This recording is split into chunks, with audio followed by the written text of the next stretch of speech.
How We Remember Our Past Lives and Other Essays on Reincarnation C. JINARAJADASA, M.A., Copyright 1923. Note: these 4 essays on reincarnation have been delivered as lectures during the course of my theosophical work in America, England, and India. All have appeared in the Ossopist, except the Law of Renunciation, which was published in Bibby's Annual, whence it is reprinted here with Mr. Joseph Bibby's permission. C.J. Preface to American Edition.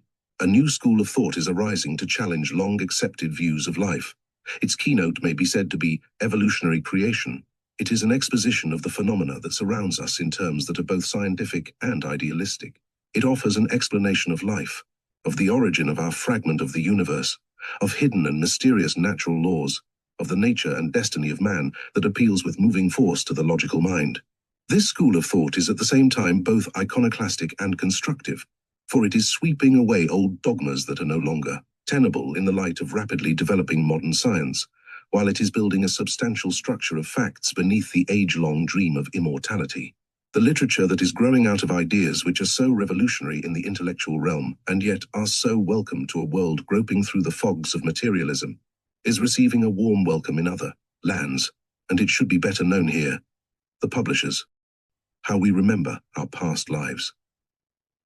Among the many ideas that have lightened the burden of men, one of the most serviceable has been that of reincarnation. It not only explains why one man is born in the lap of luxury and another in poverty, why one is a genius and another an idiot, but it also holds out the hope that, as men now reap as they have sown in the past, so in future lives the poor and the wretched of today will have what they lack, if so they work for it, and that the idiot may life after life build up a mentality which in far-off days may flower as the genius.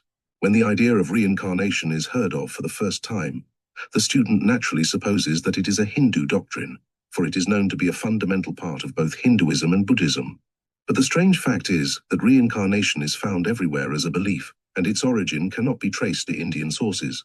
We hear of it in far-off Australia, and there is a story on record of an Australian aborigine who went cheerfully to the gallows and replied on being questioned as to his levity: "Tumble down, black fellow, jump up, white fellow, and have lots of sixpences to spend." It was taught by the Druids of ancient Gaul, and Julius Caesar tells us how young Gauls were taught reincarnation, and that, as a consequence, they had no fear of death. Greek philosophers knew of it. We have Pythagoras telling his pupils that in his past lives he had been a warrior at the siege of Troy, and later was the philosopher Hermotimus of Clazomenae. It is not utterly unknown to Christian teaching, if we take the simple statement of Christ, when questioned whether John the Baptist was Elijah or Elias reborn: "If ye will, receive it. This is Elias which was for to come."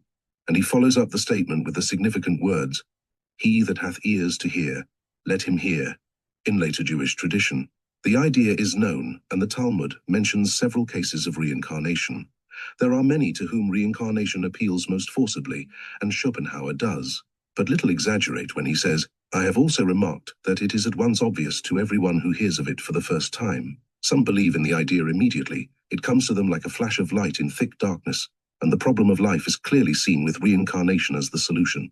Others there are who grow into belief, as each doubt is solved and each question answered. Now there is one, and only one, objection that can logically be brought against reincarnation, if correctly understood as Theosophy teaches it, and it lies in the question: if, as you say, I have lived on earth in other bodies, why don't I remember the past? Now, if reincarnation is a fact in nature, there surely will be enough other facts that will point to its existence. No fact in nature is isolated, and it is possible in diverse ways to discover that fact.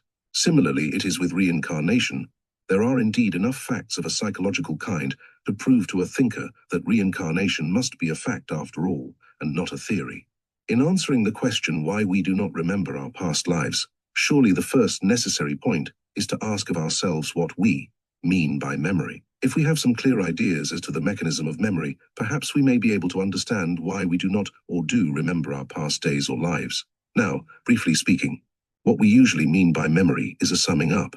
If I remember today the incidents of my cutting my finger yesterday, there will be 2 elements in my memory. First, the series of events that went to produce the pain, the misadventure in handling the knife, the cut, the bleeding, the sensorial reaction of the brain, the gesture, and so on.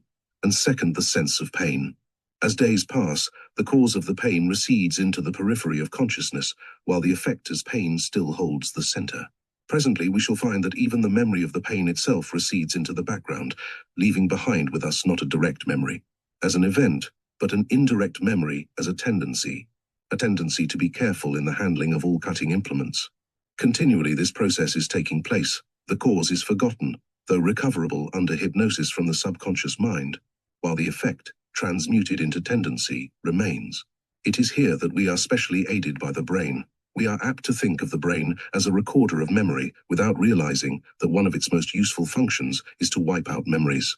The brain plays the dual function of remembering and forgetting, and but for our ability to forget, life would be impossible.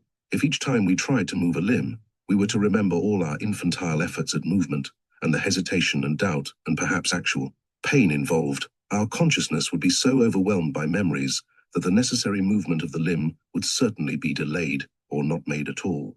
Similarly, it is with every function now performed automatically which was once consciously acquired. It is because we do forget the process of acquiring that we can utilize the faculty. This is what is continuously taking place in consciousness with each one of us. There is a process of exchange, similar to copper coins of one denomination being changed to silver coins of smaller bulk representing them, then into gold coins of smaller weight still, and later to notes representing a value, and last of all to a checkbook whose intrinsic worth, except in those countries that have stamp duties, is nil. Yet we have but to write our signature on a check to put into operation the whole medium of exchange. It is a similar process that takes place with all memories of sensations, feelings, and thoughts. These are severally grouped into categories and transmuted into likes and dislikes, and into talents and faculties. Now we know that as we manifest a like or dislike or exhibit any capacity, we are remembering our past, though we cannot remember in detail one by one the memories that contribute to the emotion or faculty. If I write these words in English on this page, I am remembering the first time I saw each word in a reading book and looked up its meaning in a dictionary as I prepared my home lessons, but it is a kind of transmuted memory. Nevertheless, I do remember, and but for those memories being somewhere in my consciousness, whether in touch with some brain cells or not, is not now the point. I should not be able to think of the right word to express my thought, nor shape it on this paper so that the printer would recognize the letters to set them up in print. Furthermore, we know as a fact that we forget these causative memories one by one. It would be foolish if, as I write a particular word, I were to try to call up the memory of the first time I saw it. The brain is a recording instrument of such a kind that, though it records, it does not obey the consciousness when it desires to unroll the record, except in certain abnormal cases. To want to remember is not necessarily followed by remembrance, and we have to take this fact as it is. Here it is that Bergson has very luminously pointed out that we think with only a small part of the past, but it is with our entire past, including the original bent of our soul, that we desire, will, and act. Clearly, then, it would be useless to try to remember our past lives by the mere exercise of the mind.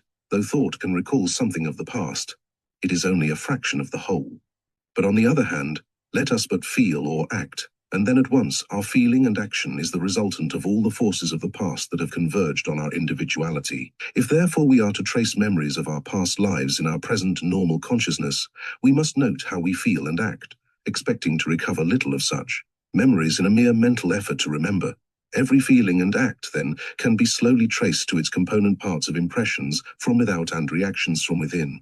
So much is this the case with each one of us, that we can construct for ourselves what has been another's past as we watch that other feel and act, provided he does both in an average fashion.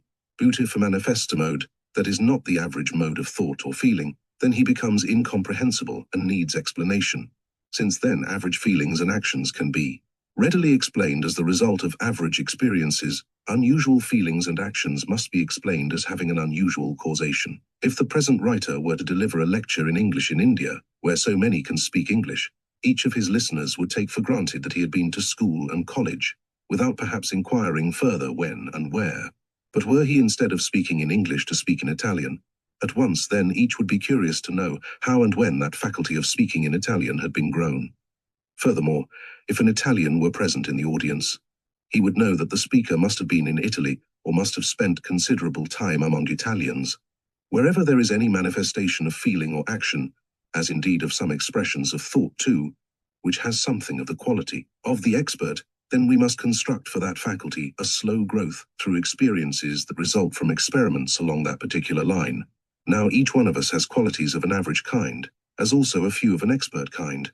The former we can account for by average experiences. Let us examine some of the latter and see if we can account for them on any other hypothesis than that of reincarnation. Now, one of the principal things that characterize men is their likes and dislikes. Sometimes these might be called rational. That is, they are such likes and dislikes as an average typical individual of his particular species might be said normally to possess at his stage in evolution. We can account for these normal likes and dislikes because they are such as we ourselves manifest under similar conditions. But suppose we take the case of an extraordinary liking, such as is termed love at first sight. Two people meet in the seeming fortuitous adjustment of human events. Sometimes it may be coming from the ends of the earth. They know nothing of each other, and yet ensues the curious phenomenon that they know a great deal of each other. Life would be a happy thing if we could go out with deep affection to all we meet, but we know we cannot. It is not in our nature. Why then should it by our nature to fall in love with a particular individual? Why should we be ready to sacrifice all for this person whom, in this life at least, we have met but a few times? How is it that we seem to know the inner working of his heart and brain from the little he reveals at our conventional intercourse at the beginning?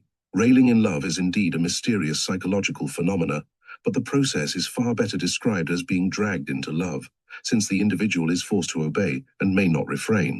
Now, there are two logical explanations possible. One is the ribald, one of the scoffer, that it is some form of hysteria or insanity, due it may be to a microbe. The other is that in this profound going forth of one individual as an expert in feeling towards another, we have not a first meeting, but the last of many, many meetings that took place in past lives. Where or when is of little consequence to the lovers, indeed Rudyard. Kipling has suggested in his finest story in the world that it is only in order that we might not miss the delicious sensation of falling in love with our beloved, that the kindly gods have made us drink of the river of forgetfulness before we return to life on earth.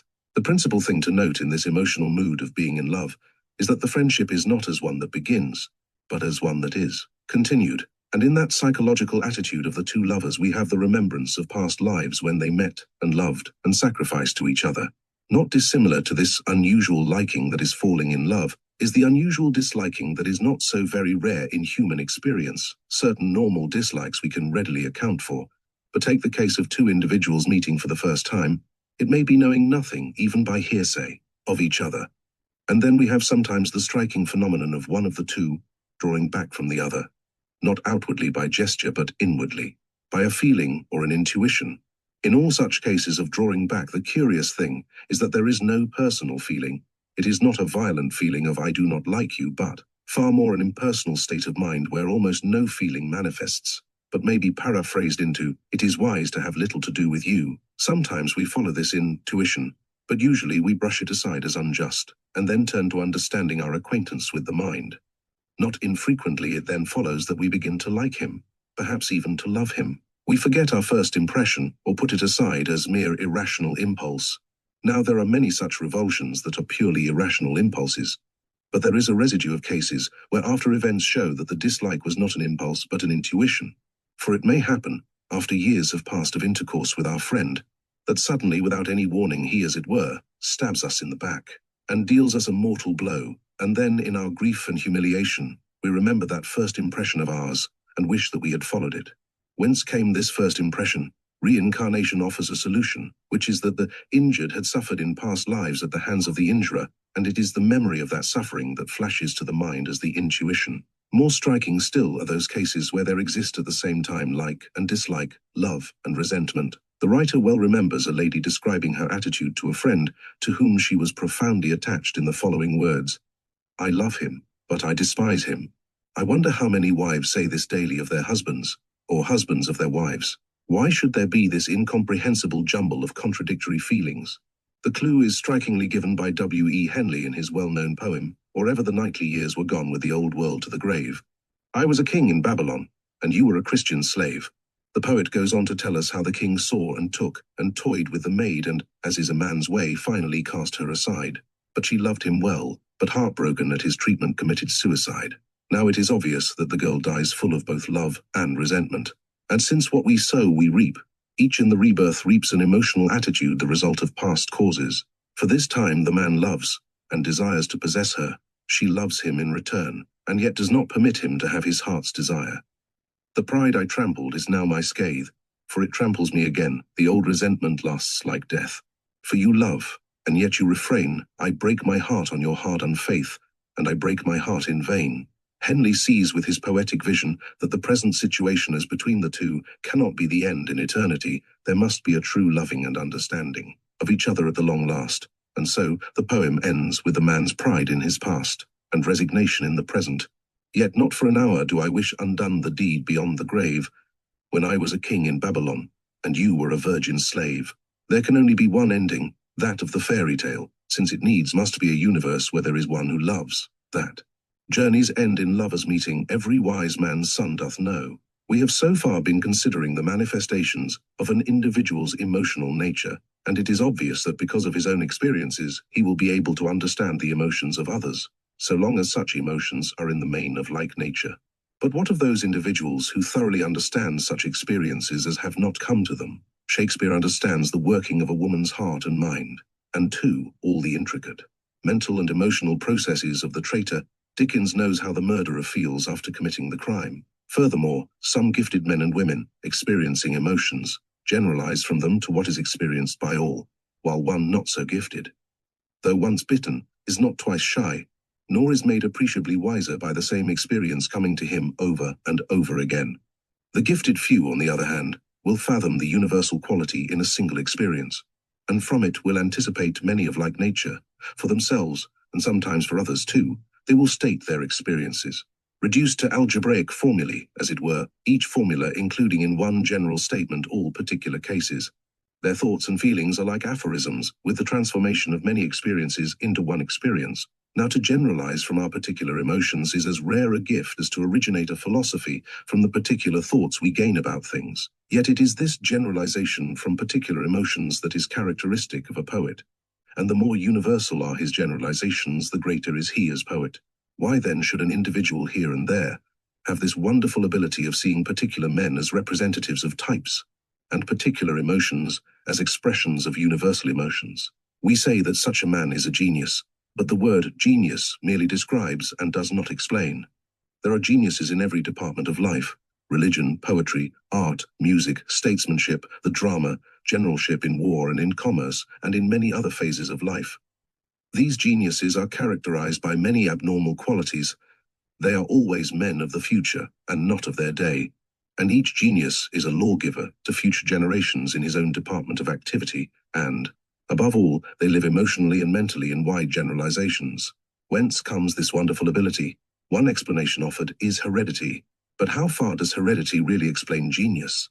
According to the hitherto accepted theory of heredity, each generation adds a little to a quality brought from the generation before, and then transmits it to the next. This, in turn, adds a little, and passes on the total of what it has received plus its own contribution, and so on generation after generation, till we arrive at a particular generation, and one individual of it, in whom the special quality in some mysterious way gets concentrated, and that individual is thereby a genius. According to this popular theory, some remote ancestor of Shakespeare had a fraction of Shakespeare's genius, which he transmitted through heredity to his offspring. This offspring then, keeping intact what was given him by his parent, added to the stock from his own experiences, and then passed on both to his child, and so on in successive generations, each generation treasuring what is given to it from all previous generations, and adding something of its own before transmitting it to the next. Shakespeare, then, is as the torrent from a reservoir that has slowly been dammed up, and bursts its sides when the pressure has passed beyond a certain point. Such a conception of heredity is based upon the assumption that what an individual acquires of faculty as the result of adaptability to his environment is passed on to his offspring. Such is indeed the conclusion that the Darwinian school of biologists came to from their analysis of what happens in nature.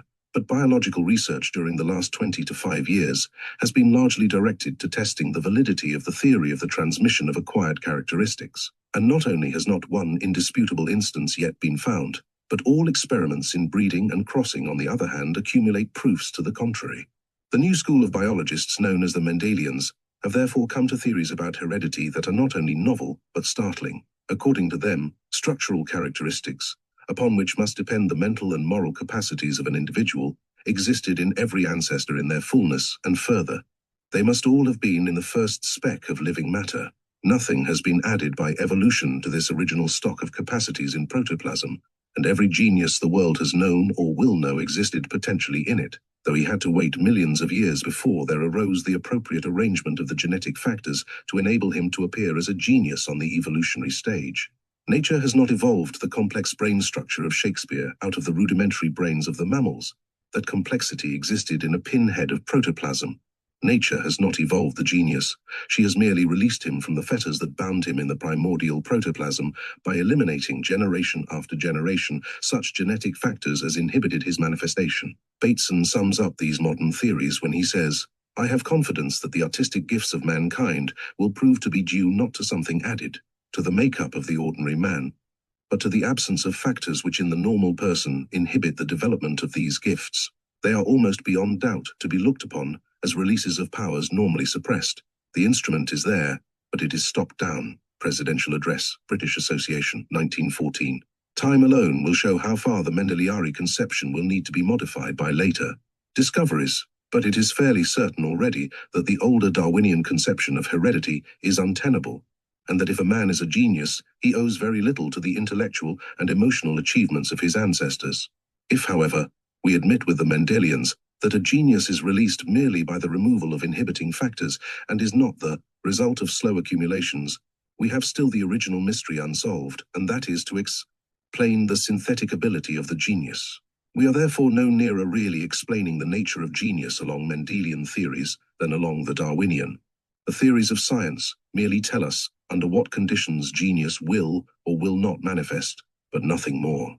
The only rational theory of genius that accepts scientific facts as to heredity and also explains what genius is, comes from the conception of reincarnation. Ifwe-Hold-Tan individual is a soul, that is, an imperishable and evolving ego, and manifests through a body appropriate to his stage of growth and to a work he is to do in that body. Then we see that his emotional and mental attributes are the results of experiences he has gained in past lives, but since he can express them only through a suitable body and brain, these then must be of such a kind as nature has by heredity selected for such use. The manifestation of any capacity then depends on two indispensable factors. First, an ego or consciousness who has developed that capacity by repeated experiments in past lives, and second, a suitable instrument, a physical body, of such a nature structurally as makes possible the expression of that capacity. When therefore we consider genius, if on the one hand a particular genius has not a body fashioned out of genetic factors that do not inhibit his genius, he is stopped down, to use Bateson, simile, and his genius is unreleased. But if on the other hand nature were to produce 1,000 bodies that were not stopped down, we should not ipso facto have 1,000 geniuses. Two lines of evolution must therefore converge before there can manifest any quality that is not purely functional. The first being that of the evolution of an indestructible consciousness that continually experiments with life and slowly becomes expert. Thereby, and the second the evolution of a physical structure that by heredity is selected to respond to a given stimulus from within. If, with this clue as to what is happening in nature, we examine the various geniuses the world has produced, we shall see that they are remembering their past lives as they exhibit their genius. Take for instance such a genius as the young violinist, Misha Elman, who a few years ago began his musical career. He was then but a lad, and yet even at that age he manifested marvelous technical ability. Now we may perhaps legitimately account for this technical ability along Mendelian lines, as being due to a rare confluence of genetic factors, but by no theory of physical heredity can we explain what surprised the most exacting of musical critics, Misha Elman's interpretation of music. For it is just in this interpretation that a music lover can see the soul of the performer, whether that soul is a big one or a little, whether the performer has known of life superficially or has touched life's score. Now Elman's interpretation, absolutely spontaneous as it was, and unimitated from a teacher, was that of a man, and not that of a boy. Little wonder that Mania critic was puzzled, or that the musical critic of the London Telegraph should write as follows. Rain beat noisily upon the roof, and thunder roared and rattled, but Misha Elman went calmly on with his prescribed Paganini and Bach and Wieniawski. Calmly is the word, be it noted, not stolidly. We have had stolid wonder children on our musical platforms. Misha is not of them. Upon his face, as he plies the bow, rests a great peace, and only now and then, with a more decided expression, does He lower his cheek upon the instrument, as though he would receive from it the impulse of its vibrations, and to it communicate his own soul beats. The marvel of this boy does not lie in his execution of difficult passages.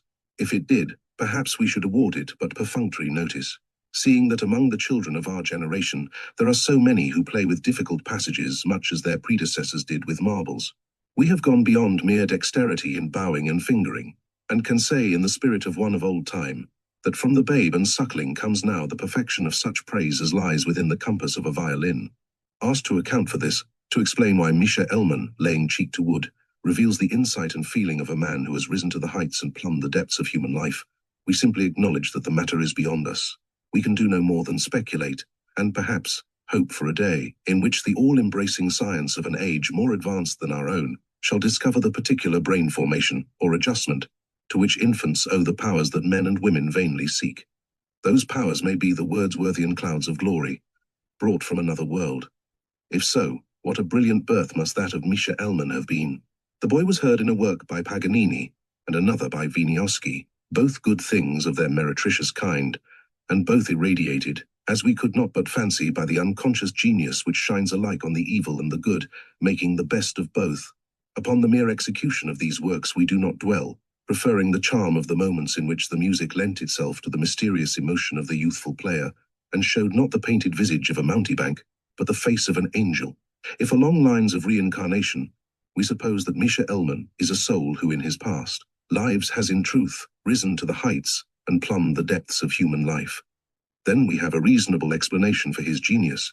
In each interpretation, there is reflected the summing up of his past experiences, and he can, through his music, tell us of a man's sorrow or a man's joy, because as a man in past lives he has experienced both, and retains their memory in emotional and intellectual generalizations. This explanation further joins hands with science, because the reincarnation theory of genius implies the need by the musical soul of a body with a musical heredity that has been selected by evolution and has been built up by appropriate genetic factors.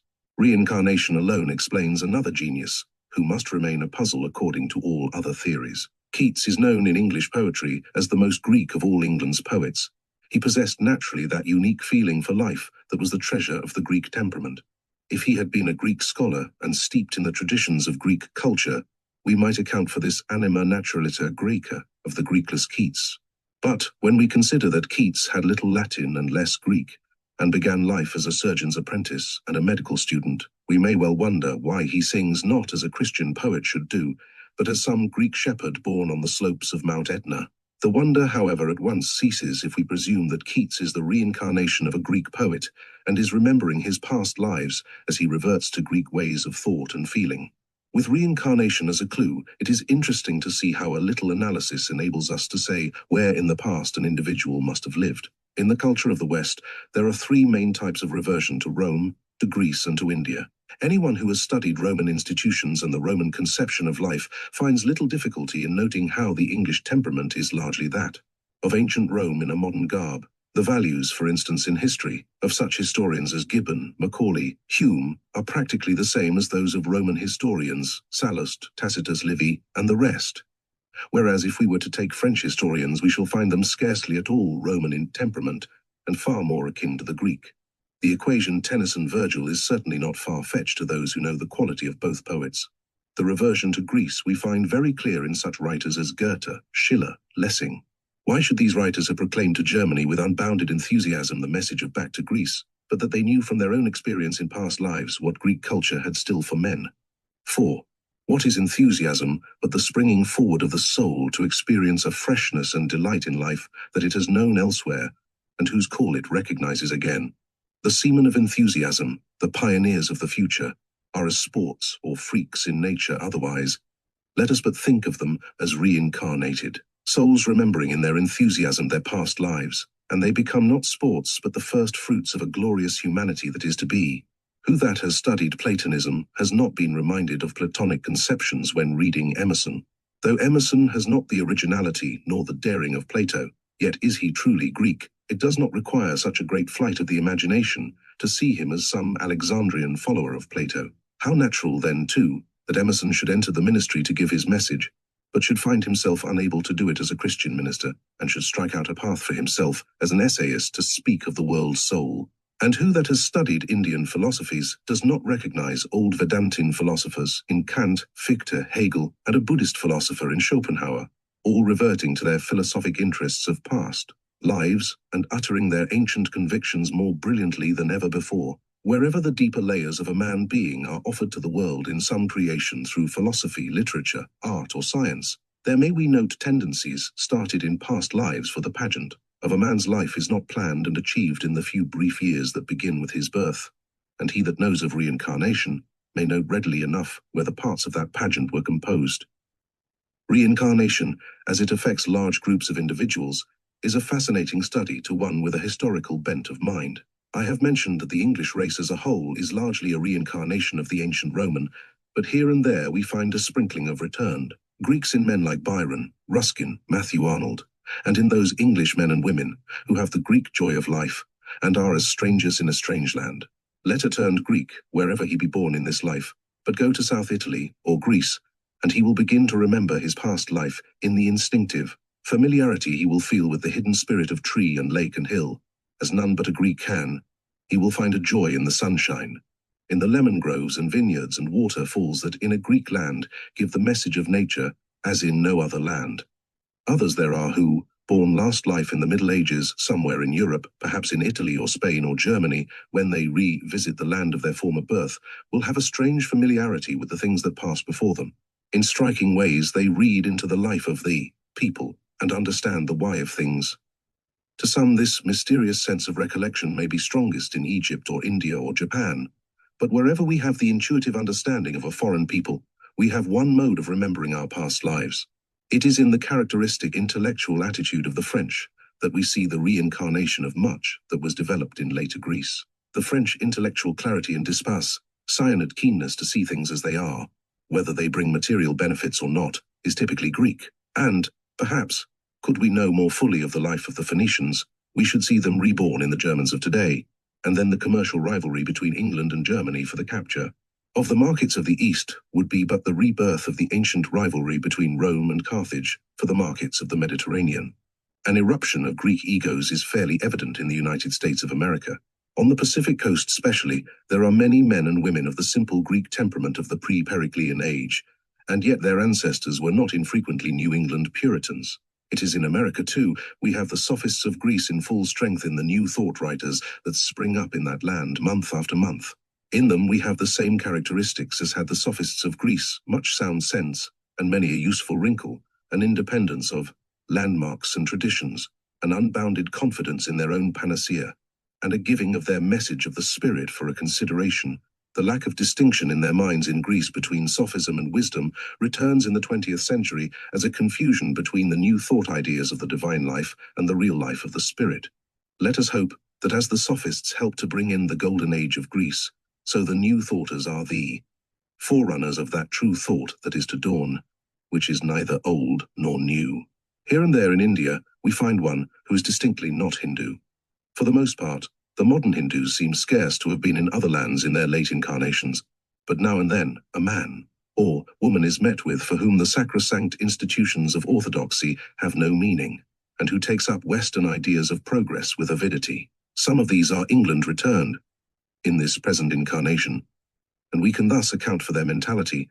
But when we find a man who has never left India, who was reared in strict orthodoxy, and yet fights with enthusiasm for foreign ways of thought, surely we have here a Europe-returned ego, from Greece or Rome, or from some other of the many lands of the West.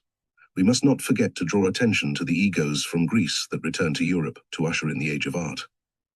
To one familiar with Greek sculpture and architecture, it is not difficult to see the Greek artists reborn in the Italian masters of painting and architecture. The cult is no longer that of Pallas Athene and the gods, there is now the Virgin Mary, and the saints to give them their heavenly crowns. Whence did the Italian masters gain their surety of touch, if not from a past birth in Greece? It is striking, too, how the Romans who excelled in portraiture should be reborn in the English school of portrait painters, Gainsborough, Reynolds, Lawrence, and the rest.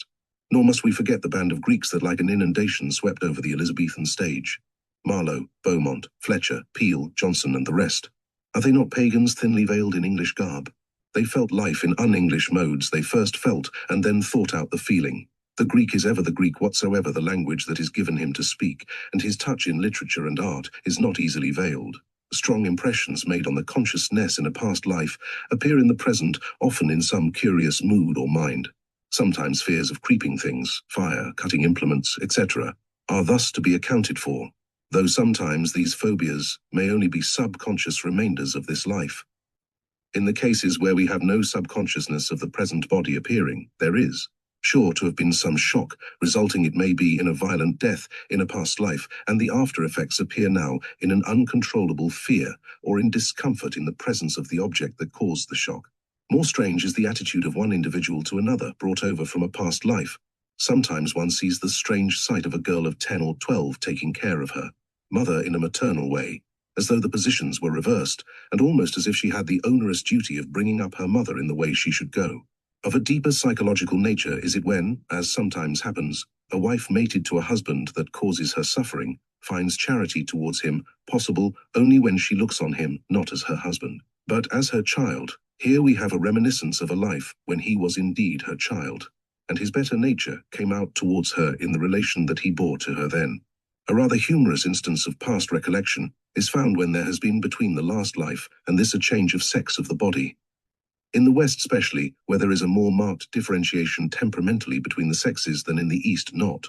Infrequently the girl who dislikes playing with dolls, delights in boys' games, and is a pronounced tomboy, is really an ego who has just taken up a body of the sex opposite to that with which he has been familiar for many lives. Many a girl has resented her skirts, and it takes such a girl several years before she finally resigns herself to them. Some women there are on whose face and mode of carriage the last male incarnation seems still fairly visibly portrayed, as indeed a similar thing is to be seen in some men who bring into this life traces of their habits of thought and feeling when last they had women's bodies. A consideration of the many psychological puzzles I have enumerated will show us that as a matter of fact, people do remember something of their past lives. Truly the memory is indirect, as a habit or a mood, but it is memory of the past nevertheless. Now people willing to accept reincarnation as a fact in life naturally ask the question, but why don't we remember fully? To this there are two answers, the first of which is, it is best for us not to remember directly and fully, till we are ready for the memories. We are not ready for remembrance so long as we are influenced by the memories of the past, where, for instance, the memory is of a painful event. Up to a certain point, the past not only influences our present, but also our future, and in a harmful way, and so long as we have not gone beyond the sphere of influence of the past, our characters are weakened and not strengthened by remembrance. Let us take an extreme case, but one typical nevertheless. Suppose that in the last life a man has committed suicide as the easiest way out of his difficulties. As he dies, there will be in his mind much mental suffering and a lack of confidence in his ability to weather the storm. The suicide does not put an end to his suffering, and after death it will continue for some time till it slowly exhausts itself, but there will be a purification through his suffering, and when it ends, there will be a keener vision and a fuller response to the promptings of his higher nature. When he is reborn, he will be born with a stronger conscience, but he will still retain the lack of confidence in his ability, because nothing has happened after his death to alter that. Confidence can be gained only by mastering circumstance, and it is for that very purpose he has returned. Now, sooner or later, he will be confronted with a situation similar to that before which he failed in a past life. As difficulties crowd round him in the new life, once more there will be the old struggle. The fact of having committed suicide will now come in as a tendency to suicide, as a resignation to it as the easiest way. But on the other hand, the memory of the suffering after suicide will also return in a stronger sense of conscience that this time it must not be. In this condition of strain, when the man is being pulled to one side by the past and to the other by his future, if he were to know, with vivid memory, how he had committed suicide in the past in a like situation, the probabilities are that he would be influenced by his past action and his lack of confidence would be intensified with, as a result, suicide once again. We little realize how we are being domineered over by our past, and it is a blessing for most of us that the kindly gods draw a veil over a record which at our present stage of evolution cannot be anything but deplorable in many ways. So long as we identify ourselves with the past, that past is hidden from us, except in the indirect modes as tendencies. But the direct memory will come when we can dissociate our present selves from our past selves. We are ever the future, not the past. And when we can look at our past, of this life first, and after of past lives, without heat, impersonally, in perspective, as it were, like a judge who has no sense of identity with the facts before him for judgment, then we begin to remember, directly, the past in detail. But till then, we ranging down this lower track, the path we came by, thorn and flower, is shadowed by the growing hour, lest life should fail in looking back. The second reason for our not directly remembering our past lives is this. The I who asks the question, why don't I remember, has not lived in the past. It is the soul that has lived, not this I with all its limitations. Buddhists not see that soul. With most people not at all, and this will be evident if we think over the matter. The average man or woman is scarcely so. Much a soul as a bundle of attributes of sex, creed and locality, but the soul is immortal, that is, has no sense of diminution or death. It has no idea of time, that it is young, wastes away, and grows old. It is neither man nor woman, because it is developing in itself the best qualities of both sexes. It is neither Hindu, nor Buddhist, nor Christian, because it lives in one divine life, and assimilates that life according to its temperament. It is not Indian, nor English, nor American, and belongs to no country, even though its outermost sheath, the physical body, belongs to a particular race. It has no caste, for it knows that all partake of one life, and that before God there is neither Brahman nor Shudra, Jew nor Gentile, aristocrat nor plebeian. It is this soul that puts out a part of itself, a personality, for a life, as a mere subject for grave experiment and experience, through a persona, a mask, of a babe, child, youth or maid, man or woman, bachelor, spinster or householder, old man or old woman. It looks out into life, and, as it observes, eliminates the distorting bias its outer sheath gives. Its personalities have been Lemurian or Atlantean, Hindu or Roman or Greek, and it selects the best out of them all and discards the rest. All literatures, sciences, arts, religions and civilizations are its school and playground, workshop and study. Its patriotism is for an indivisible humanity, and its creed is to cooperate with God's plan, which is evolution. It is this soul that has had past lives. How much of this soul are we, the men and women who ask the question, why don't we remember our past lives? The questioner is but the personality, and the body of that personality has a brain on whose cells the memories of a past life have not been impressed. Those memories are in the divine man who is of no time, of no creed and of no land. To remember past lives, the brain of the personality must be made a mirror, onto which can be reflected the memories of the soul, and before those memories can come into the brain, one by one the various biases must be removed, of mortality, of time, of sex, of creed, of color, of caste. So long as we are wrapped up in our petty thoughts of nationalism and in our narrow beliefs of creeds, so long do we retain the barriers that exist between our higher selves and our lower, an intellectual breadth and a larger sympathy. Without distinction of race, creed, sex, caste or color must first be achieved before there breaks, as through clouds, flashes of our true consciousness as souls. There no swifter way to discover what we are as immortals out of time than by discovering what is our work in time. Let but a man or woman find that work for whose sake sacrifice and immolation is serenest contentment, then slowly the larger consciousness of the soul descends into the brain of the personality, and with that descent the direct memory of past lives. As more and more the personality presses forward, desiring no light but what is sufficient for the next step on his path to his goal of work, slowly one bias after another is burnt away in a fire of purification. Like as the sun dissipates more clouds the higher it rises, so is it for the life of the personality. It knows then, with such conviction as the sun has about its own nature when it shines, that the soul of man is immortal, and its future is the future of a thing whose growth and splendor have no limit. Then come back the memories of past lives, and how they come those who live the life know. There are many kinds of knowledge, useful for a man, but none greater than the knowledge that evolution is a fact, and that the method of evolution is the constant dipping down into matter under the law of adjustment. This knowledge is for all who seek, if they will but seek rightly, and the right way is to be a brother to all men, without distinction of race, creed, sex, caste or color. The vision of the spirit. The history of humanity is the history of ideas, and the stages through which men have risen from savage to civilized are distinguishable one from the other by the influence of certain great doctrines. Among these teachings that have molded civilizations, the idea of evolution stands out as heralding a new era in the world of thought. Considered at first as a mere academic interest, soon it was recognized as of practical value, and today it is known as necessary in the understanding of every problem in every department of being. Nevertheless, it is a fact that the doctrine of evolution is a theory after all. No one has lived long enough to see sufficient links in the evolutionary chain to attest that the changes postulated as having taken place did actually so occur, and that the chain is not a fancy but a fact. Yet evolution is accepted by all as a dynamic idea, for like a magic wand it performs wonders in the world of thought. It marshals the heterogeneous organisms of nature into orderly groups, and from inanimate element to protoplasm, from unicellular organism to multicellular, from invertebrate to vertebrate, from ape to man. One ascending scale of life is seen, and striving to be man, the worm mounts through all the spires of form. Yet none can say that evolution is an agreeable fact to contemplate, for there is a ruthlessness to nature's methods that is appalling.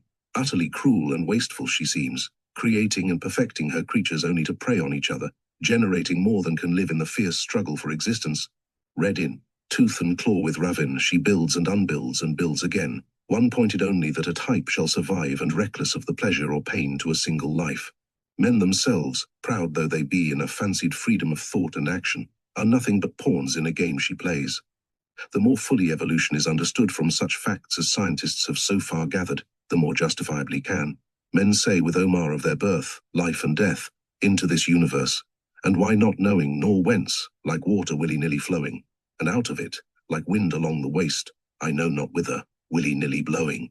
Of course this attitude does not represent that of the majority of men. Millions of men believe in a creator, and that God's in his heaven, all's right with the world. But it is no exaggeration to say that their optimism continually receives rude shocks. No man or woman of sensibility can look about him and not agree with Tennyson's comparison of life to a play. Act first, this earth, a stage so gloomed with woe, you all but sicken at the shifting scenes, and yet be patient. Our playwright may show in some fifth act what this wild drama means. Both the idea of evolution and the idea of a divine guidance, as at present conceived, fail to satisfy fully the needs of men for an inspiring view of life.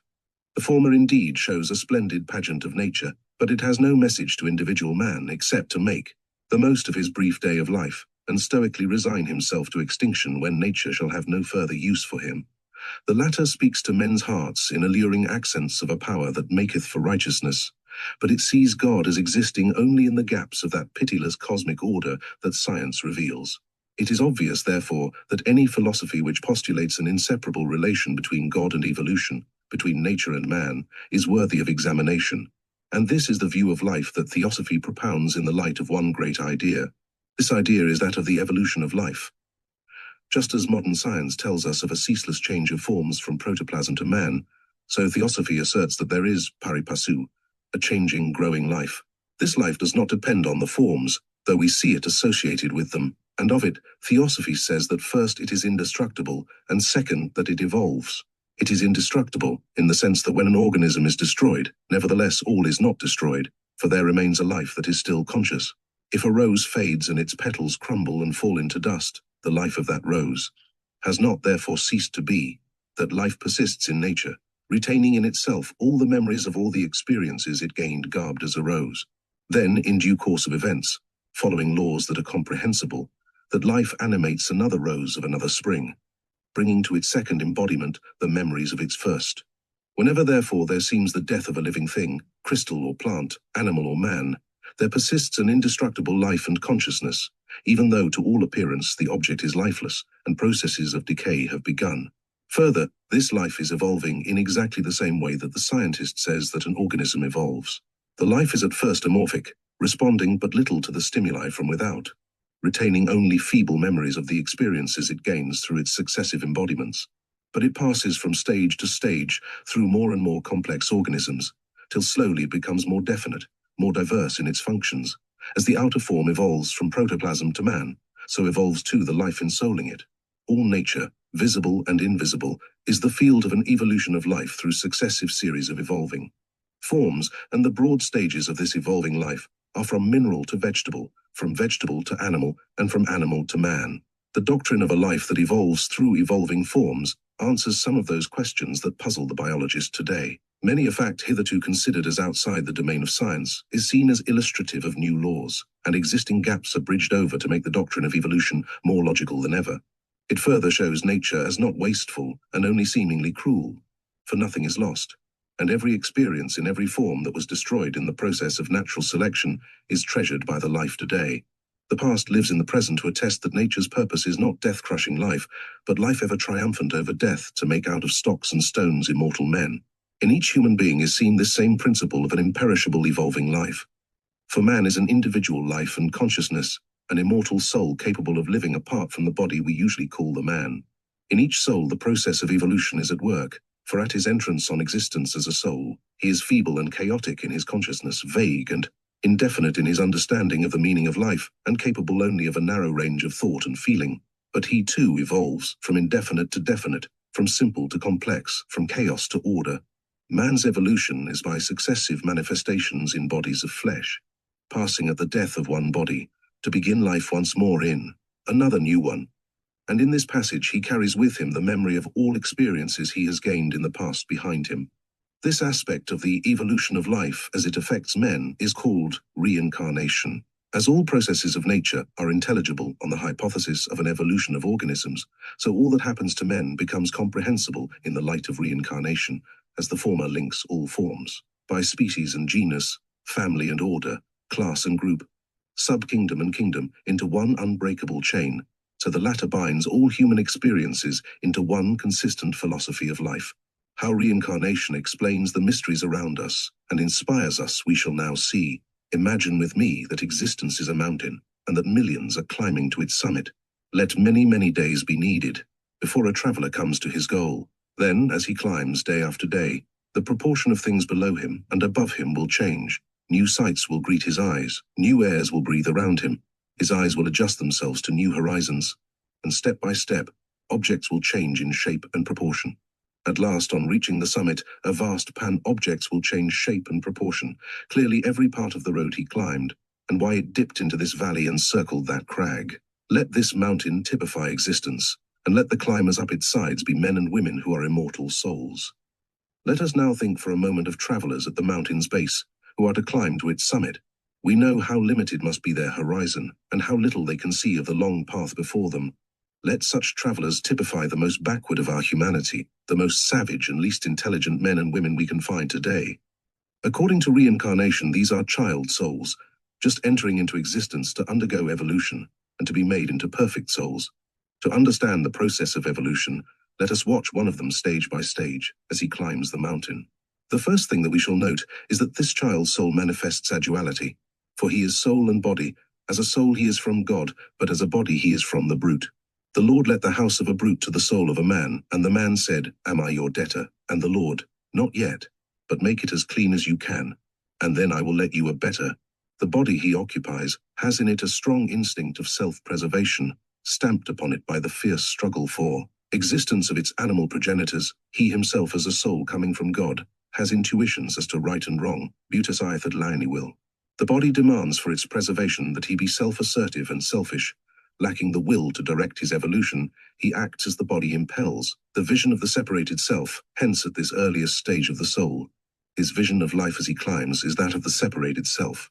Mine, not yours, is his principle of action. Greed rules him, and a thirst for sensation drives him on, and he little heeds that he is unjust and cruel to others, as he lives through his nights and days of selfishness and self-assertion. He seems strong-willed, for he crushes the weaker before him. But in reality he has no will at all, for he is but the plaything of an animal heredity he cannot control. He has no more freedom of will than the water wheel that turns at the bidding of the descending stream. He is but the tool of a will to live that accomplishes a purpose not his own. Millions of men and women around us are at this first stage. Their craftiness, hardly deserving the name of intellect, is that of a Falstaff, for whom the world is mine oyster, which I with sword will open. In their least animal phases comfort is their aim in life. They dressed, digested, talked, articulated words. Other vitality showed they almost none. The universe around them is meaningless, and they are scarce capable of wonder. Let but a rising of the sun, let but a creation of the world happen twice, and it ceases to be marvelous, to be noteworthy or noticeable. The center of the circle of the cosmos is in themselves, and they neither know nor care if another and truer center be possible. Yet when we recognize that each of these souls is immortal, and that his future is the future of a thing whose growth and splendor have no limit, we begin to understand why at this early stage, selfishness plays such a prominent part in his life. For in the stages to come, he must be capable of standing alone, firm on the basis of a coherent individuality. Now it is therefore he must develop initiative and strength. He is quick to retaliate, but the germs of swift decision are grown thereby. He is domineering and cruel, but the seeds of intelligent enterprise result from the animal cunning he displays. Every evil he does must some time be paid back in laborious service to his victims, yet on the whole the evil he does at this stage is less in quantity and force, for all its seeming, than that done in later stages where intelligence is keener and emotion more powerful. At a certain period in human evolution, selfishness has its place in the economy of things. For selfishness, too, is a force used to build the battlements of heaven. These souls, whose youth alone is the cause of their selfishness, are in their essence divine, and there is in them no evil of a positive kind. The vices are but the result of the absence of virtues, and the evil is null, is naught, is silence implying sound. Each is a good man, who deep down within him has a knowledge of the one true way, though in his attempts to tread it, he seems to retrograde rather than to evolve. Like plants in a garden, they are all tended by him from whom they come. He knows the perfect souls that he will make out of them by change and growth as the ages pass by. Though still confused his service unto me, I soon shall lead him to a clearer morning. Sees not the gardener, even while he buds his tree, both flower and fruit the future years adorning? Life after life. These souls come to birth, now as men and now as women.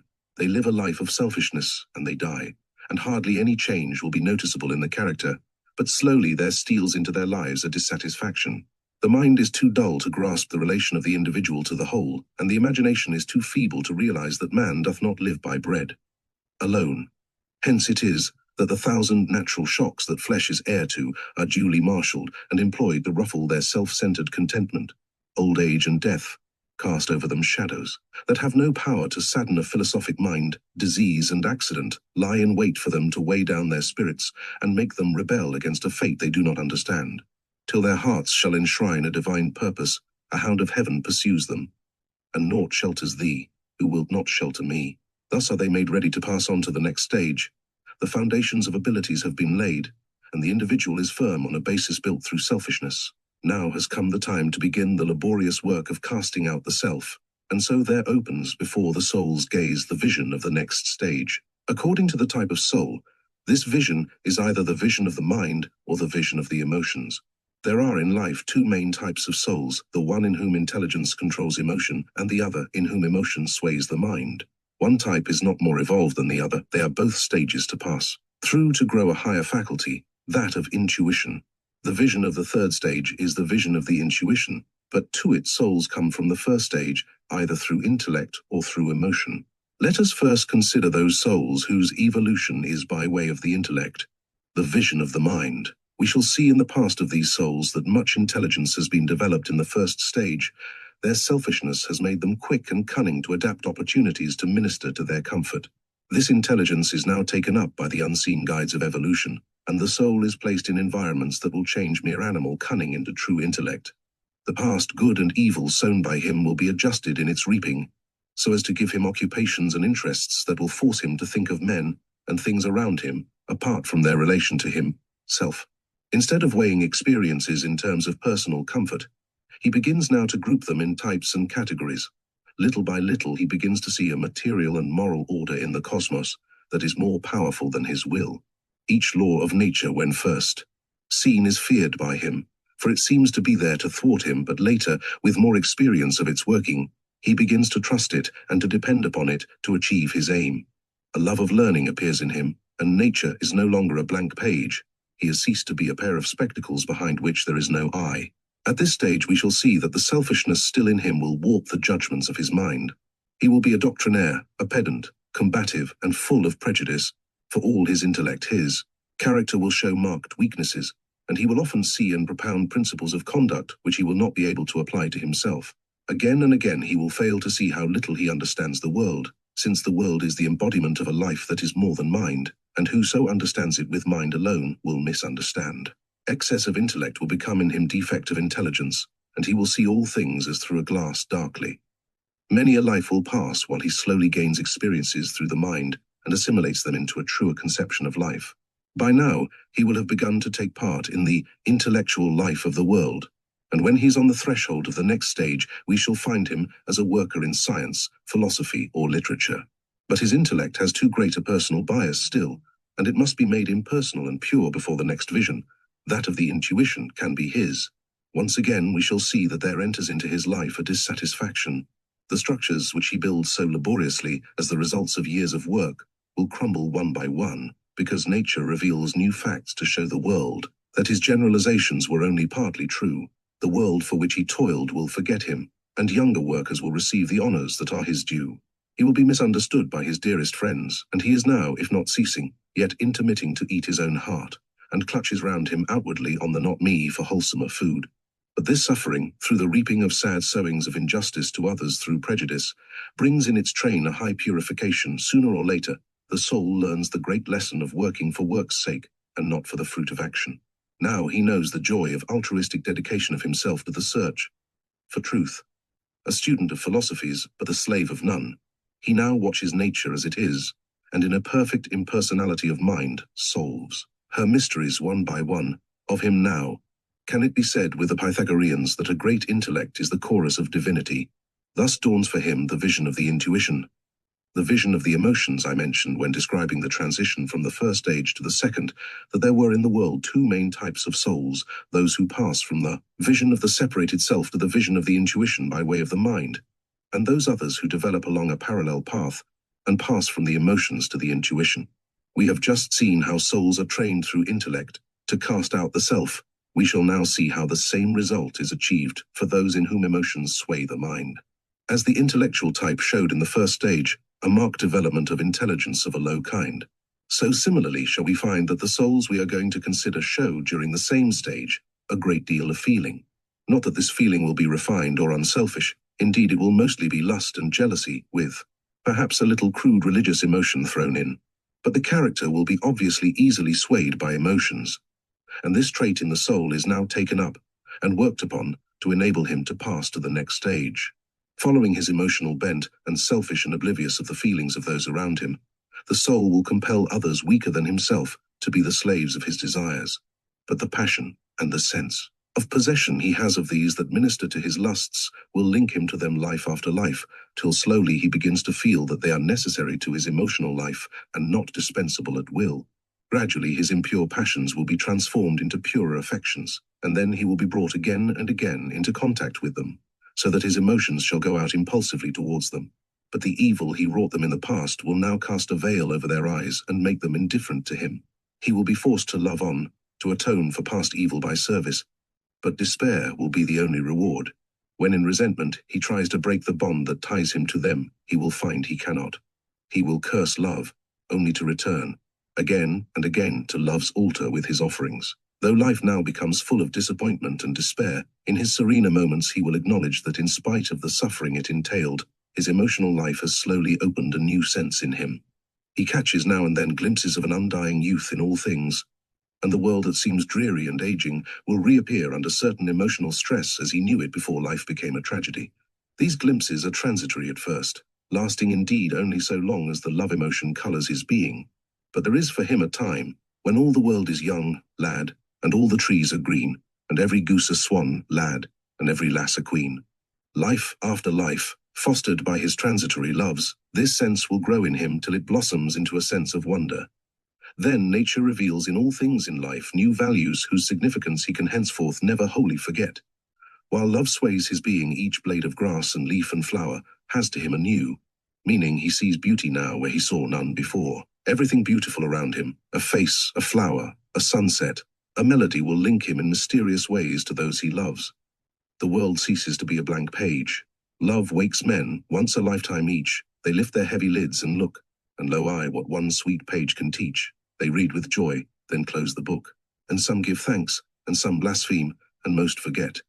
But either way, that and the child's unheeding dream is all the light of all their day. It will happen that this sense of wonder is intermittent, and that there come periods when the world is veiled, but the veil is of his own making. and must be torn asunder if he is to possess the vision of the intuition. Once more there enters into his life a dissatisfaction, a discontent that love itself is transitory after all. Those he loves, and who love him in return, will be taken from him just when life seems in flower. Friends he idealizes will shatter the ideals so lovingly made of them. Cruel as it all seems, it is but the reaping of sad sowings in past lives, but the reaping has a meaning now as always. He has so far been loving not love but its shadow, not the ideal from which nothing can be taken away, but its counterfeit which suffers diminution. He must now see clearer and feel truer. The character must be steadied so that it shall not rebound from enthusiasm to depression, nor be satisfied with a vague mysticism that prefers to revel in its own feelings rather than evaluate what causes them. Hence the inevitable purification through suffering. The dross of self is burned away till there remains the gold of a divine desire. He then discovers that the truest feelings are only those that have in them the spirit of offering. Now for him thus purified in desire, and for that other type of soul made impersonal in intellect, there dawns the vision of the intuition. The vision of the intuition before the eyes can see, they must be incapable of tears. Before the ear can hear, it must have lost its sensitiveness. All souls that have come to this stage have learned by now the bitter lesson that it is only with renunciation that life, properly speaking, can be said to begin. They have proved in their own experience that what once seemed death was but a repentance unto life. They have now discovered the meaning of life, that man is a child of God come forth to life, to be a co-worker with his Father. It matters not that a soul does not state to himself his relation to the whole in these terms. It only matters that he should have discovered that his part in existence is to be a worker in a work, and that nothing happening to himself matters, so long as that work proceeds to its inevitable end. He knows that the end of thought and feeling is action for his fellow men, and that this action must be either dispassionate and without thought of reward, or full of a spirit of grateful offering. He possesses now the faculty of the intuition, which, transcending both reason and emotion, yet can justify its judgments to either. He grows past common sense, the criterion for common things, into an uncommon sense, for life is full now of uncommon things of whose existence others are not aware. In men and women he discerns those invisible factors, which are inevitable in human relations, and hence his judgment of them is not of this world. In all things he sees and feels one life. Whatever unites attracts him. If intellectual, he will love to synthesize in science or philosophy. If emotional, he will dedicate himself to art or philanthropy. Now, slowly for him, the many become the one. The unity will be known only in the vision of the next stage, but preparing him for it, science and art, religion and philosophy, will deduce for him eternal fundamental types from the kaleidoscope of life. Types of forms, types of thought, types of emotions, types of temperament. These he sees everywhere round him. And life in all its phases becomes transformed because it reflects as in a mirror archetypes of a realm beyond time and space and mutability. Everything of mortal birth is but a type. What was of feeble worth here becomes ripe. What was a mystery here meets the eye. The ever-womanly draws us on high. The ever-womanly now shows him everywhere one wisdom. Science tells him of the oneness of nature, and philosophy that man is a consciousness creating his world. Art reveals in all things youth and beauty, and religion whispers to his heart that love six broods over all. His sympathies go to all, as his will is ever at their service. Not far now is the time when for him shall dawn the vision of the spirit. But to bring him to its portal, a dissatisfaction once more enters his soul. No longer can that dissatisfaction be personal. The sad reaping of sorrow for evil done is over, and only the sorrow of others casts its shadow over me. Nor is it caused by any sense of the mutability of things, for, absolutely without question, he knows his immortality, and that though all things change, there is behind them that which changes never. Yet while he climbs to his appointed goal, dissatisfaction must always be. It comes to him, no was a creator, for with intuition to guide him, he creates in that field of endeavor in which he has trained himself in past lives. As a poet, artist, statesman, saint, or scientist, he is one of the world's geniuses. But though his creations are a miracle to all, yet to him they are only partly true and only partly beautiful. For he sees the ideal which he would fain bring down to men, and knows his failure as none others can know. Life is teaching him to attain by shadowing forth the unattainable. As thus he grows life after life, scientist and poet, artist and saint, now merge into a new type of being who sees with larger, other eyes than ours. He has regained his integrity of heart and his innocency of hands, and has become a little child, by pity enlightened. He is now Parsifal, the pure fool, who enters upon his heritage, the vision of the spirit. Then it is that at its threshold there meets him one who has watched him climbing for many a life, and all unseen has encouraged him. This is the Master, one of that goodliest fellowship of famous knights whereof the world holds record. In him the soul sees in realization all those ideals that have drawn him onward and upward, and hand in hand with this Father in God, he now treads the way, while the vision of the Spirit is shown him by his Master. Who shall describe that vision but those that have it, and how may one less than a master here speak with authority? And yet since masters of the wisdom have moved among men, since Buddha, Krishna and Christ have shown us in their lives something of what that vision is, surely from their lives we can deduce what the vision must be. In that vision of the Spirit the many is the one. Alone within this universe he comes and goes. 'Tis he who is the fire, the water he pervadeth, him and him only knowing, one crosseth over death, no other path at all is there to go. Now for the soul who has come to the end of his climbing, each man is only the spirit he worked in, not what he did, but what he became. There is no high nor low in life, for in all he sees a ray from the divine flame, as through the highest so through the lowest too. To him God stooping shows sufficient of his light for us, either dark to rise by. Life is henceforth become a sacrament, and he is its celebrant. With loving thoughts and deeds he celebrates and at one's man with God, and God with man.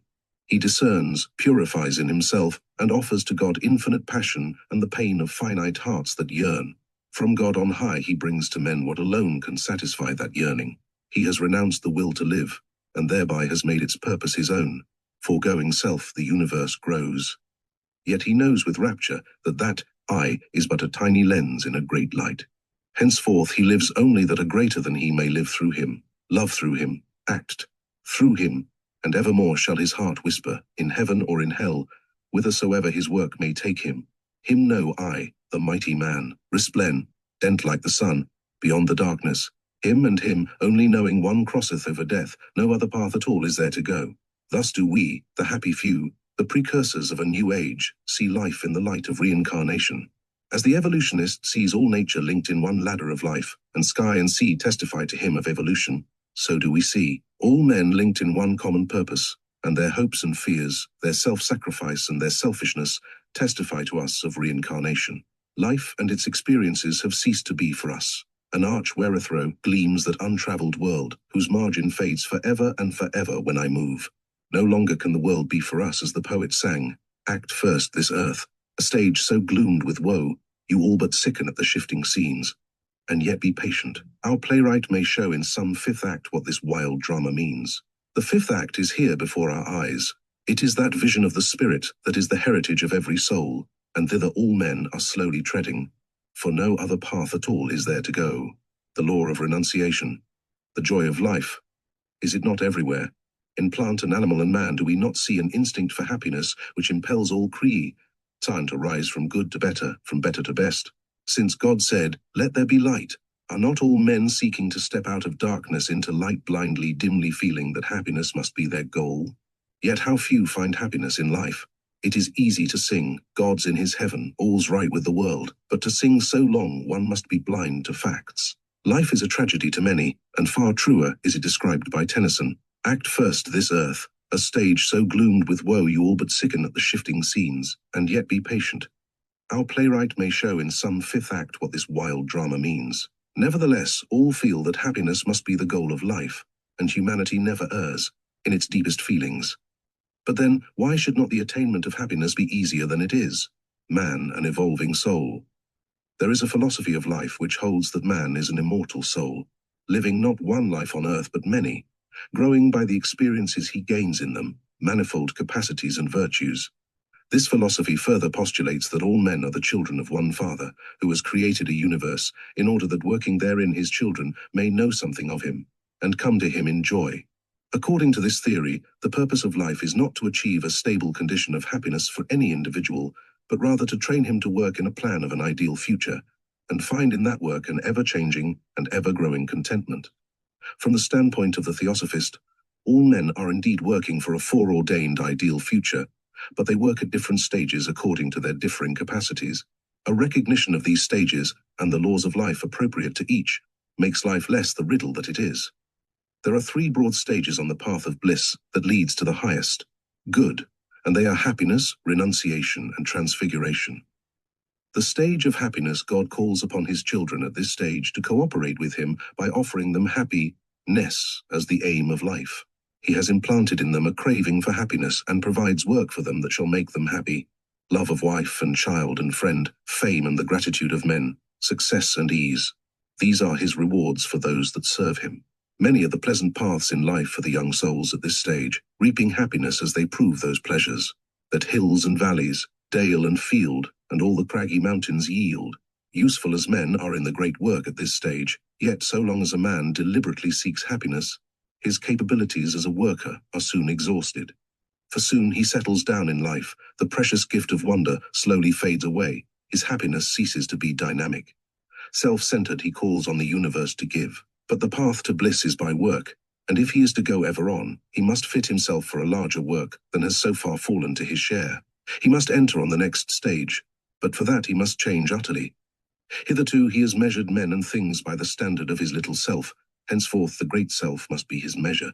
He must break the sway of himself and realize that evermore what is important in life is not he, not his happiness, but a work. Before this realization can begin, there must be a conversion. Conversion. In many ways are men converted from the interests of the little self to the work of the great self. Some, loving truth in religious garb, open their hearts to a personality that dazzles their imagination. Thenceforth, they must serve him and be like him, and gone forever is the standpoint of the little self. Some study science and philosophy and discover a magnificent plan of evolution, with the inevitable result that they know that the individual is but a unit of the great whole and not the center of the cosmos. And if they set rightly to study, they see too that there is a will at work, and that cost what it may they must cooperate with that will. A few there are to whom comes some mysterious experience from the hidden side of things, and life speaks to them a transforming message. Out of the invisible comes a Saul, Saul, why persecutest thou me? And a persecutor of Christians is changed into an apostle of Christ. Manifold are the ways of conversion, the same in all lands and in all faiths. One factor is common, the old personality is disintegrated, and a new one is reintegrated in the service of a work. When through conversion the new personality is ready for a larger work, the tools, uses must be made pure. There is thoughts and feelings, and slowly a process of purification is begun. Disappointment and pain and grief are his lot, the sad harvest of a sowing of selfishness in the unseen past of many lives, for we reap as we have sown. When the worker is ready, swift is nature's response to free him from the burden of his past, in order that he may be fit to achieve the great work prepared for him. The meaning of pain with some, sorrow hardens the character, but with those who are ready to enter on the second stage, it ever purifies. Does not the very texture of the flesh of a sufferer who has in patience and resignation borne his pain seem luminous and pure, as though through every cell there gleamed the light of a hidden fire? How much more is it with mental suffering? Are we not irresistibly drawn to reverence one who has suffered much and nobly, and sometimes to love too? Sorrow was there made fair, passion-wise, tears a delightful thing, silence beyond all speech a wisdom rare. She made her sighs to sing, and all things with so sweet a sadness move, as made my heart at once both grieve and love.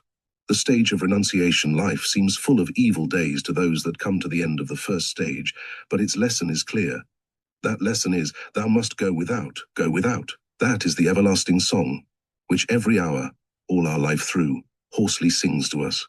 Truly does Carlyle voice the wisdom of the ages when he says, the fraction of life can be increased in value, not so much by increasing your numerators as by lessening your denominator. Nay, unless my algebra deceive me, unity itself divided by zero will give infinity.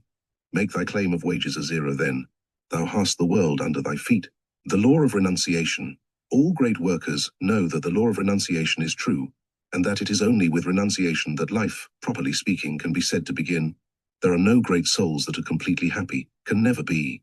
Once more, let the great apostle of work speak to us. The happy man was never yet created. The virtuous man, though clothed in rags and sinking under pain, is the jewel of the earth, however I may doubt it, or deny it in bitterness of heart. Never let me forget it. Teach me, tell me, when the fiend of suffering and the base spirit of the world are ready to prevail against me, and drive me from this last stronghold. Take whom you will who has done a great work, and he knows that renunciation is the law. In bitterness of heart, Ruskin cries out, I've had my heart broken ages ago, when I was a boy, then mended, cracked, beaten in, kicked about old corridors, and finally, I think, flattened fairly out, but he persevered in his work all the same. There is no greater name in the world of art than Michelangelo, this masterful and stern, life-wearied and labor-hardened man, whose history is one of indomitable will and almost superhuman energy, yet of will that had hardly ever had its way, and of energy continually at war with circumstance. It is the same with all who have been great. The meaning of life. But through renunciation, the soul on the threshold of greatness discovers life's meaning. If religious, he will state it, "Thy will be done." If scientific or artistic, he will say, "Not I, but a work." He is now as Faust, who sought happiness in knowledge, and failed, sought it in the love of Marguerite and reaped a tragedy, and only as he planned to reclaim wastelands for men, and lost himself in the dream of that work, found that long-sought for happy moment when he could say, "Ah, tarry a while, thou art so fair." So, renouncing, live the souls at the second stage, lovers of a work. Sad at heart they are, but if they are loyal to their work, then comes to them in fleeting moments more than happiness, the joy of creation. Such wonders they now body forth that to themselves their masterpieces are enigmas. In fitful gleams they see a light and know that now. And then it shines through them to the world. Perfect masters of technique they are now, in religion, in art, in science, in every department of life. But alas, just as they have discovered what it is to live, what it is to create, they are old, and life comes to a close, before it seems hardly begun. Shall the path of renunciation bring nothing but despair? Despair was never yet so deep, in sinking as in seeming. Despair is hope just dropped asleep for better chance of dreaming. The stage of transfiguration, hope just dropped asleep for better chance of dreaming. That truly is death. The great worker leaves life but to return again, with every dream old and new nearer realization. He returns with the inborn mastery of technique of the genius, to achieve where he only dreamed. The joy of creation is now his sure and priceless possession. That wondrous joy which only those know who can offer all gifts of heart and mind, and stand apart from them, while a greater than they creates through them. Seeking nothing, he gains all, foregoing self. The universe grows, aye. Now has he found that life which he lost in the stage of renunciation, henceforth, in all places and at all times, is he become a pillar in the temple of my God, and he shall no more go out. The path of bliss. So life gives of its best to all, happiness to some, renunciation to others, and to a few, transfiguration. What if now most of us who love truth must do without? Let us but dedicate heart and mind to a work, and we shall find that renunciation leads to transfiguration. There is but one road to God for all to tread. It is the path of bliss. It has its steps, happiness, renunciation, and transfiguration. Whoso will offer up all that he is to a work, though he lose his life thereby, yet shall he find it soon, and come again rejoicing, bringing his sheaves with him. The hidden work of nature. Never, in the history of mankind, has there been a time as today, when it could be so truly said that the old order changeth, yielding place to new, and God fulfills himself in many ways, lest one good custom should corrupt the world. It is true that the man in the street knows of no such great change. Life for him moves as of old in its fixed grooves. And if the world's progress has multiplied for him life's conveniences, it has also multiplied for him life's needs. Change to him is largely a matter of a surplus of comforts over pains, and in this regard the old order has changed but little for him. But the man in the library, the laboratory, the studio, the pulpit, is aware of this great change, and he knows that it began with the work of Darwin and his school. The importance of the work of modern scientists lies in the fact that they have marshaled for us the events of nature into an orderly pageant of evolution. What mere religion has not been able to do, science has achieved, which is to show life as one. Theological trinities of creator, creation and creature, or dualities of God and man, have not unified life for us in the way science has done. Mysticism, alone, with its truth of immanence, has revealed to men something of that unified existence of all that is. That is the logical deduction from modern evolutionary theories. When we contemplate the pageant of nature, we see her at a work of building and unbuilding. From mineral to bacterium and plant, from microbe to animal and man, nature is busy at a visible work, step by step, evolving higher and more complex structures. Though she may seem at first sight to work blindly and mechanically, she has in reality a coherent plan of action. This is to evolve structures stage by stage, so that the amount of time needed by a given creature for its self-protection and sustenance may be less and less with each successive generation. The higher a structure is in its organization and adaptability, the more time, and hence more energy, there is free for other purposes of life than sustenance and procreation. Two elements in life arise from the perfection of the structural mechanism that the higher orders of creatures reveal. First, they have time for play, for it is in play that such energy manifests as is not required for gaining food and shelter. The second element manifests itself only when human beings appear in evolution, and men begin to show a desire for adaptability. Adaptability to environment exists in the plant and in the animal, but it is in them purely instinctive or mechanical. With man, on the other hand, there is an attempt at conscious adaptability. When this desire for adaptability increases, nature reveals a new principle of evolution. To the principle of the survival of the fittest by a struggle for existence, she adds the new one of evolution by interdependence. Hence we find human units aggregating themselves into groups, and primitive men organizing themselves into families and tribes. Once more, this means a saving of labor and time in the material struggle for existence. Some of both is now at nature's disposal to train men to discover new ways of life and action. To the play of the individual there is added a communal life that makes civilization possible. For civilization means that some individuals in a community are dissatisfied with what contents all the others, and that therefore they are burning with a zeal for reform, and the spirit of reform sooner or later is inevitable in evolution. The survival of the fittest can only come about by that mysterious arrival of the fittest that no scientist can explain. Nature now ushers in the fittest, in the few that are planning for reform. For reform means that slowly organisms will adapt themselves more and more to the possibilities of environment. For to each successive change to greater adaptability, nature has something new to give. Thus, individual men and women become nature's tools. She works with their hearts and minds and hands to create social and political activities. Religion and science and art appear among men. The struggle for existence is no longer nature's sole means for bringing to realization her aim. Interdependence of units and therewith reform are the means she uses now. Then it is that nature proclaims to men that message she has kept for them through the ages. It is the joy of social service.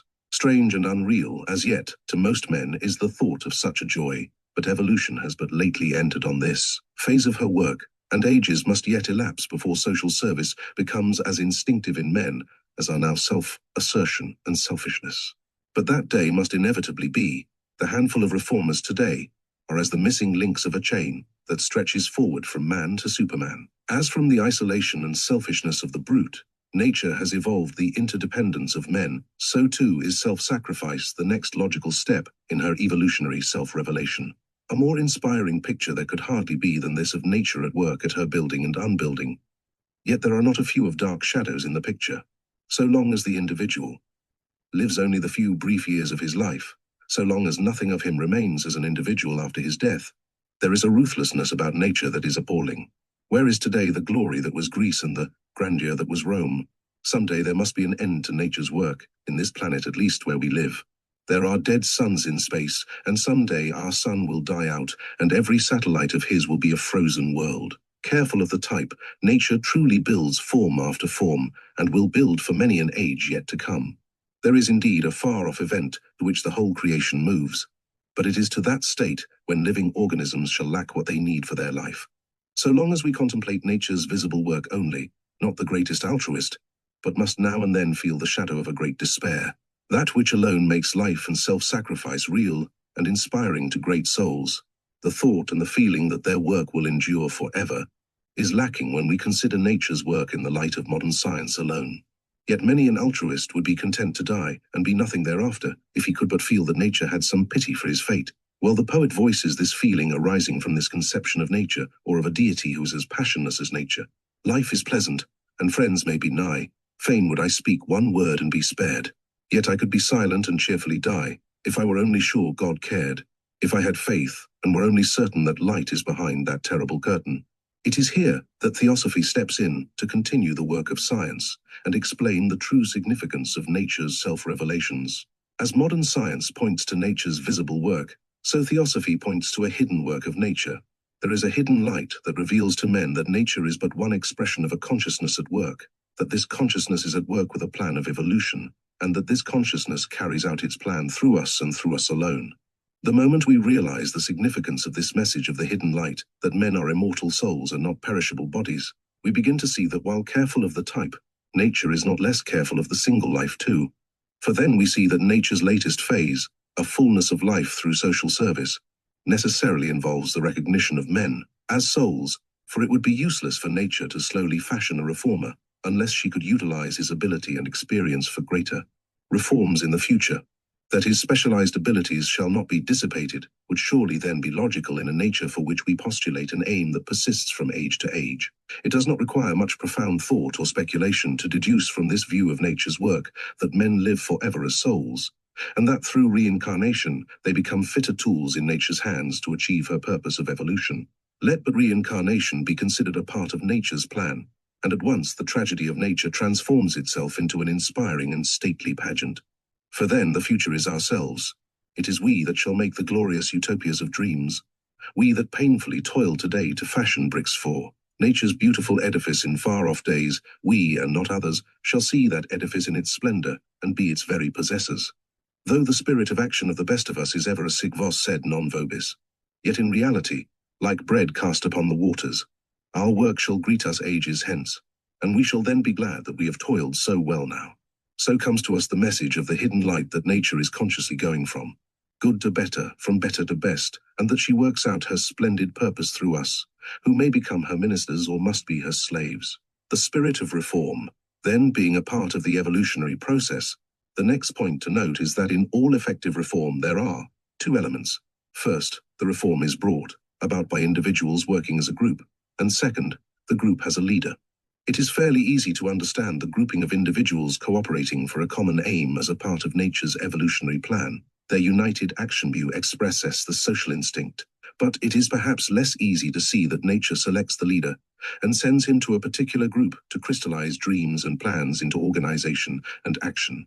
Yet this is the message of the hidden light, that a leader does not appear by a mere concatenation of chance circumstances, but only because he is selected for a particular work and is sent to do it.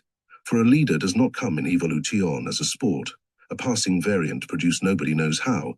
He is fashioned by a slow, laborious process lasting thousands of years. Life after life, in a process of rebirth, the would-be leader must earn his future position by dedication to works of reform, by little actions for reform as a savage, by larger actions as a civilized man. He trains himself for the role that nature has written for him. If we look at reformers in the light of reincarnation, we shall see that their present ability to lead is simply the result of work done in past lives. Since biologists are agreed that acquired characteristics are not transmissible, we must look for that rare inborn capacity to lead, not in the heredity of the organism, but in a spiritual heredity that is in the life and consciousness of the individual. This is exactly what reincarnation says. The individual acquired his ability to lead today by endeavors to lead in many a past life, and by succeeding so to do. Furthermore, the hidden light reveals to us that each present movement for reform was rehearsed in many a primitive setting long ago, with the present leaders and their coadjutors as actors. We need but look at the reform movements for the amelioration of the lot of the working classes in Europe, to see how the leaders today in the various countries were tribunes of the plebs in Rome, or demagogues in Athens, or leaders of the masses in Carthage. Nay, furthermore, it is not difficult to note how some of the politicians and statesmen of Greece and Rome and elsewhere that worked to abolish abuses and to free the oppressed have changed sex in their present incarnations and are with us today as leaders of the various suffragists and feminist movements of the world. Where else but in past lives did these women learn the tactical strategy and mastery of leadership that they evince in their campaigns for reform? Why should certain men and women, and not all, labor and toil for their fellow men, renouncing all and coveting martyrdom, unless those same men and women had learned by past experiences the glory of action for reform? For the born leaders in every reform are geniuses in their way. They go unerringly to an aim with the conviction of success. Where did they develop this faith in themselves? They are in reality the missing links, from men today to the supermen of the future, and it is nature herself with her hidden work that has so fashioned them life after life. So nature plans and achieves, and the stately pageant moves on. But her purpose is not achieved slowly and leisurely. Adding change to change, she does not bring about a new order of things by an accumulation of small changes. Nature goes by leaps per saltum, and as in the biological world crises appear, and nature makes a leap and ushers in new species, so too is it in the world of human affairs. Though there is a slow, steady upward movement for progress through reform, yet now and then there is a crisis in the affairs of men, then things happen, and after the crisis is over, there is, as it were, a new species in human activity. Reform takes a new trend, and a whole host of new reforms are ushered in to make life fuller and nobler. One such crisis in human affairs came in Palestine, with the coming of Christ. For though men knew not that it was a crisis, though Greece and Rome dreamed and planned of philosophy and dominion without end, a dawn had begun of a new era, and an age was ushered in the heyday of which Greece and Rome should be a mere name. Christ ministered in Palestine, spoke to peasant and priest, and gave his sermons on the Mount. And men knew not then that with his message he gave birth to new species of idealism in action. But after 2,000 years have elapsed, we of another generation can see that when Christ lived in Palestine, and the Roman Empire was but just then beginning its day of glory, then indeed was the beginning of the end of a world of thought and action, of that glory that was Greece and the grandeur that was Rome, and that Christ gave his message not so much to the men of his day as to those that were to come. So too was it in India. 6 centuries before Christ, another dreamer appeared, Siddhartha, prince of the Sakya clan. Men listened to him and loved him and followed him, but they little dreamed that he was in reality building an empire of righteousness, which even after 25 centuries should embrace within it 500 millions of souls. To the critics of his time, he was but another teacher, one of hundreds then living in India pointing out the way. It is only after the lapse of centuries that later generations know that he was a teacher of teachers, a flower on our human tree the like of which had never been. Every so often then, there is a climax in human affairs, and always such a climax is preceded by an age when men dream dreams. In Palestine, prophet after prophet dreamed of the great and dreadful day of the Lord before Christ came, and proclaimed its coming, and worked for it. In India, many a sage and philosopher with his solutions prepared the way for the message of the Buddha. And in every such climax, small or great, the resolution comes through the intermediary of a personality. For nature weaves the tangled knot of human fate, nowise moved except unto working out of doom, but she plans too the solver of the knot, and for every crisis which is of her planning, she has prepared the man who holds the solution in his heart and brain. In this our 20th century, men dream dreams as never heretofore. East and west, north and south, the machinery of human life grates on the ear, and there is not a single man or woman of true imagination who can say, God's in his heaven, all's right with the world. De profundis clamavi better describes the wail of every nation. Millions are spent on armies and navies, while the poor are clamoring for bread, and statesmen themselves are wringing their hands that they cannot give a nation's wealth back to the nation in hospitals and schools and fair gardens and clean habitations. For there are wars and rumors of wars. The spirit of charity grows year by year, but it seems as though charity but added patches to a rotting garment, and the more the patches that are put on, the more the rents that appear. Strife between capital and labor, race hatred between white and brown and yellow and black, a deadlock between science and religion, and more than all else the increasing luxury of the few and the increasing misery of the many. These are but a few of the problems facing philanthropists today. But every reformer realizes, in whatever department he works, that for lasting reform, a complete reconstruction is needed of the whole social structure. If poverty and disease and ignorance and misery shall be as a nightmare that has been but shall never be again, all are eager for reform, thousands are willing to cooperate, but none knows where to begin in the true reconstruction. Each is indeed terrified lest in trying to pull one brick out of the present social edifice to replace it by a better, he may not pull the whole structure down, and so cause misery instead of joy. This is the crisis present before our eyes, confronting not one nation but all. Out of the depths have I cried unto thee, Lord, is true today as never before. Everywhere, in every department where men work for reform, men are looking for a leader. Where is he that nature has selected, in whose mind is the plan, in whose heart is the spirit, and in whose hand is the power? Let him but appear, let him but say, this is how you shall work, and thousands will flock to him in joy. And it is the message of the hidden light that he is ready.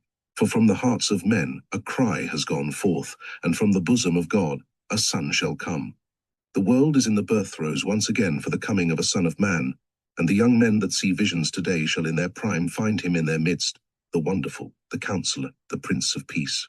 Never an age, when God has need of him, shall want its man, predestined by that need, to pour his life in fiery word and need. The great archangel of the Elohim, when he that the world waits for, and whom nature has planned to come unto this hour shall appear, what will be his work? What but to carry on nature's work one step further? The day is past when men can go forward with competition as their cry of progress. Nothing lasting can now come for men unless it is brought about by interdependence and cooperation. The best of men today see the inevitable coming of this new age, And when men shall be sons of God indeed, and not merely in name, but their cry for altruism and cooperation is as a voice hurled against a tempest. They can but gather round them here an enthusiast, and there a disciple, but they accomplish little, for they lack the character that compels a world to listen. Till comes that personality who is not of one nation but of all, whose message is not for this century alone but for all others to come. Till then the dawn of the new day will drag its slow length along. But when he comes, then indeed what he says and what he does will be the proof to us that it is he and not another, that nature has planned to be the shadow of God upon earth to men, the Saviour that is born unto them this day. Then once more shall the hidden light be revealed to men, that light that shineth in darkness, and the darkness comprehended it not. Then science shall be our religion, and religion our art. Then shall we cease to be nature's slaves, and enter upon our heritage, and become her counselors and guides. Then shall we know, not merely believe, that behind the seeming pitiless plan of nature, there is a most pitiful mind, careful of the type, and careful of the single life too. Nevermore shall our eyes be blinded by passionate tears, as we look at the misery of men and feel the utter hopelessness of its effective diminution. For we shall know that nature but veils an eye that sees, a heart that feels, and a mind that plans. For one shall be with us to be a martyros, a witness of that light that shineth in darkness, even when the darkness comprehends it not. He will call on the many to cooperate in all good works, in his name, and for the love of mankind. He will teach them the next lesson that nature has planned for them, the joy of neighborly service. But to a few, he will give the call to follow him through the ages, for he comes but to usher in a new age. That age must be tended and fostered, decade after decade, century after century, till the seed becomes the tree, and the tree bears flowers. And by the perfecting of man comes the fulfillment of God. As he is nature's husbandman, so will he need helpers in those fields, whence alone comes the daily bread for men. The many will love him for the peace and joy he brings, but a few will answer the call to follow him life after life, toiling in a world seemingly without end. But to these few alone will it be given to know the inwardness of the message of the hidden light, that nature keeps her diadems not for those that reap happiness in her pleasant fields and gardens, but for those that cooperate with her in her hidden work, and try to lift a little of the heavy karma of the world. For this is nature's hidden work, to weave a vesture out of the karmas of men that shall reflect the pattern given her from on high, and the weaving halts, unperfected, till through the actions of all men there shall shine one great action, when the perfect vesture is woven for him who desires it, and the karmas of all men act in unison, then, and not before, will come that day, when nature can say to men, as now to her God, I am in my Father, and yin yandi in you. Unto that hour, she toils at her hidden work, and it is the hidden light that reveals to men her process of evolution, as she shapes from out the dust immortal sons of God.